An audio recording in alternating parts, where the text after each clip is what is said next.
Hey guys, in this video I'm going to share with you how to make this apron with leftovers from my jeans DIY bag. We take the top of the shirt and the leftover panels of the denim and turn it into this practical apron. So let's get started. We've made this bag and we're left over with these two pieces of denim. You don't have to waste any fabric at all when you do recycling. Keep all your bits and pieces. I probably am showing you how to hoard things the way I do, but it's all for good use. We're going to have so much fun with it. This is the top of the shirt and you can see we have actually cut out the collar here. We have roughly cut it out. You will see that we will finish this very neatly when we have finished this project. We're going to turn this into an apron. This is the width of your apron. I'll measure this up and see how much this is. This is about 21.5 inches or 55 centimeters. It's okay if it's a little bit less or a little bit more, but as long as I have 21.5 inches, it's absolutely fine. I have turned one of the leg inside out and I will cut this off.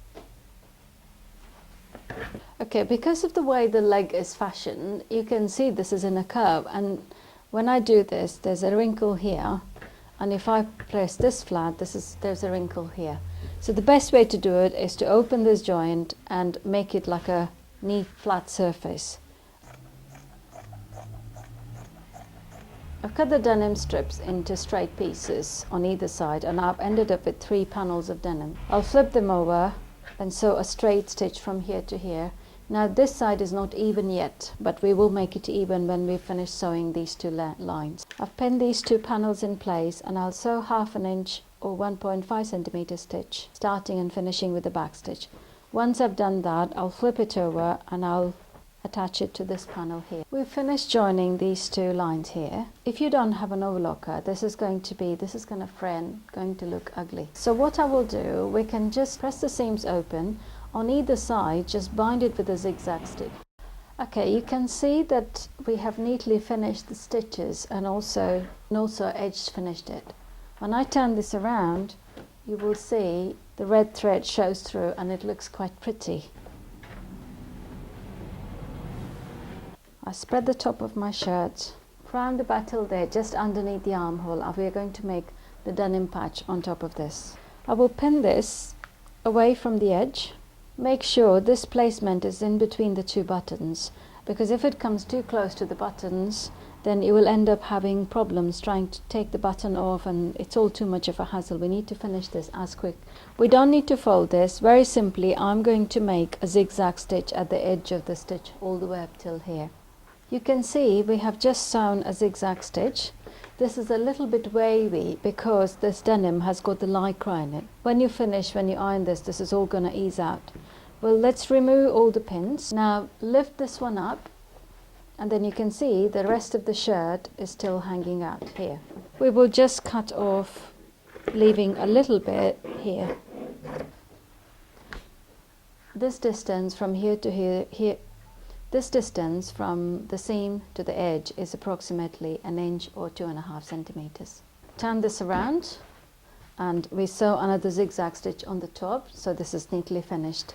You can see from inside, this side there's a zigzag stitch, and it's all neatly finished and there's no seams hanging about anywhere. Now let's turn this into half and fold this collar so we have half of the apron. Now before you do anything, very carefully pin in several places. Now this apron is probably a little bit too long, so I'm going to cut it off about here. We are going to continue cutting this off and just going underneath the armhole. If you're not sure about where to cut, just make a marking. From the seams, from the shoulder seam here, you just go straight across underneath the arm and then trim this excess off from the denim. You can see there's a little raw edges, so I will just make sure that they're trimmed off neatly. Just close the buttons here so that this is not opening and closing when we start sewing. At this point, you can either make this a neat round, or if you don't want it, you can leave it as a square. Because it's easier to sew a bias binding when it's round, I'm going to make this. I will fold this back again and I'll cut off the curve here. We will start off at this corner and sew the bias binding all the way around till this edge. This is the bias binding. I'll measure how much I need approximately and then take a little bit extra so it's easier to work with. Fold it into half like this and either just press it with your fingers or you can even iron it out so that you get a neat fold, and when you sew, this is going to be on the edge. We'll place a center fold and then sew a edge stitch all the way around. If you're not confident enough to place the binding like this and to sew, I would probably advise you to either pin or tack before you sew. Most of the machines will have this. If you can actually position your needle to where you like, left hand side, the extreme left hand side, so I can get an edge stitch. So I'll place this in like this and then place it underneath. I will just align the edge of the binding to the edge of my normal foot. Because my needle is positioned here, it will actually give me an edge stitch. Now it's worth it to change the thread into the color of your binding because it will hide multitudes of sin. If you end up going a little bit wonky, then it doesn't show through so much.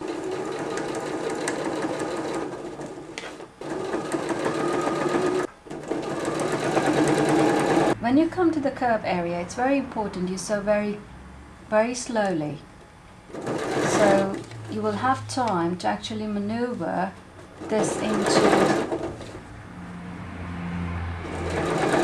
maneuver the binding into the curve. If you find curving is difficult, then just make it square.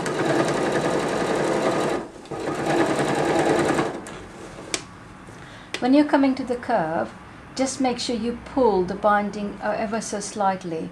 Then it will actually sit quite flat like this here. Okay, the binding for this area is finished. Okay, at this stage we're going to work on this area. Exactly the same procedure as how we did the binding. We're going to start binding from here, go all the way around and finish it here. Apron will need a tie on both ends. I will leave about 20 inches or around 50 centimeters on either side and just take my bias binding on there and then leave another 50 centimeters or 20 inches and take a little bit extra and cut off my binding. Let's just cut this into a gentle curve so you get a nice smooth curve here. So leave this excess. Let's fold this into half. You can iron this out. Because this is quite a stiff bias binding, pressing with my fingers is just doing the job. So press it all around like this. I have left my excess tie here. This is my excess tie, and I place my edge of the fabric into the fold and secure it with a pin. Now I have kept the edge into the bias binding and fold it in, secure it with a pin. As I come along here, what I need to do is ease this fabric a little bit. It doesn't matter if you don't do it, if you get it wrong, as long as the edges are binded, it's fine. But it would be nice to get it very neat when you do it the first time. I won't pull this, but I will ease the cotton fabric into the bias binding. You will see why this is important in hand pin. Fold it and pin. I'll do this all around.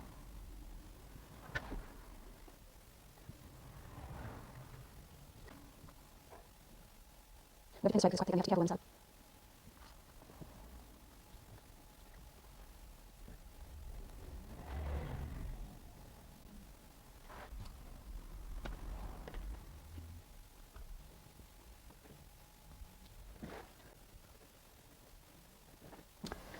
So the edging is done all the way around, and turn it around and we will start sewing. We will start sewing the edge from here and take the pins off as you sew. We start sewing from here and we will come back once we've finished all the way till the edge. We'll come back and sew this edge binding. I place the edge of the binding aligned to the edge of the presser foot and I start sewing, and take the pins off as you sew.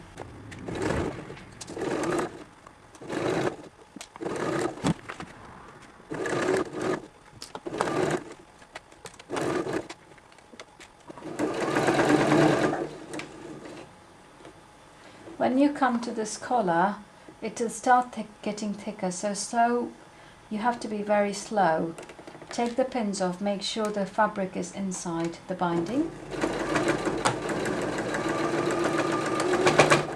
and then sew.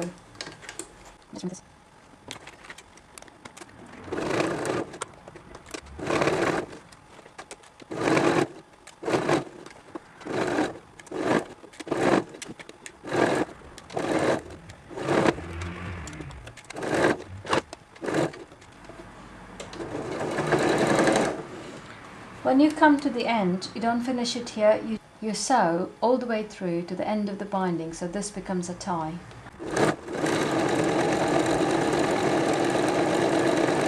We go back to the beginning where we started. You can see that this is not caught up quite nicely, so I will sew on top of this and keep.